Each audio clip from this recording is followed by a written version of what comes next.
బడి బాట పేరు మీద నిన్ననే అన్ని స్కూళ్లను ఘనంగా షాల్ చేసిన ముచ్చట్లను మన జోర్దార్లు చెప్పుకున్నాం కదా.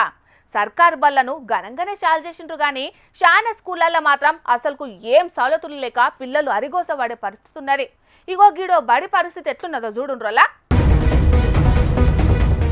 చూసిన రానులా ఈ బడి పరిస్థితి ఎట్లున్నదో.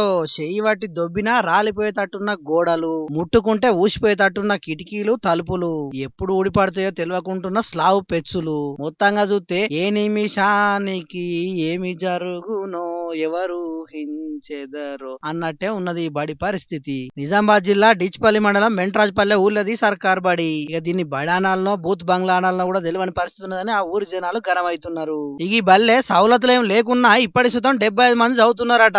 ఈ బడి గురించి ఆ స్కూల్ పెద్ద సారు ఏమంటున్నాడో ఈనుండ్రి. ఈ పాత భవనము శిథిలావస్థలో ఉంది. భారీ వర్షాలకు ఇప్పుడైనా కూలిపోయే ప్రమాదం ఉంది. మనకు 6, 7, 8, 9 తరగతులు కావాల్సినంత ఉన్నాయి.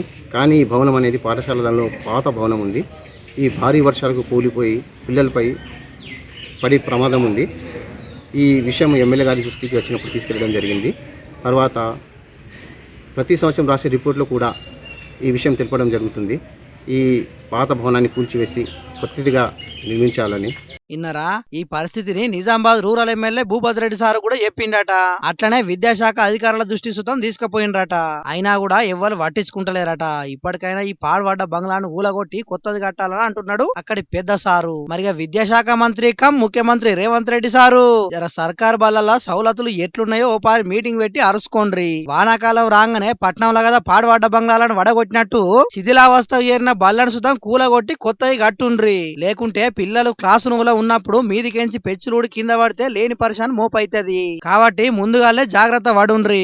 ప్రమాదాలు జరిగినప్పుడు ఏదో హడావుడి చేసుడు కాకుండా ముందు జాగ్రత్త చర్యలు తీసుకుంటే అందరికి మంచిదే. కాబట్టి మాకు కొత్తగా బడి కట్టియాలని అక్కడ చదివే పిల్లలు వాళ్ళ తల్లిదండ్రులు కూడా డిమాండ్ చేస్తున్నారు. చూడాలి మరి సర్కారు ఏం చేస్తుందో.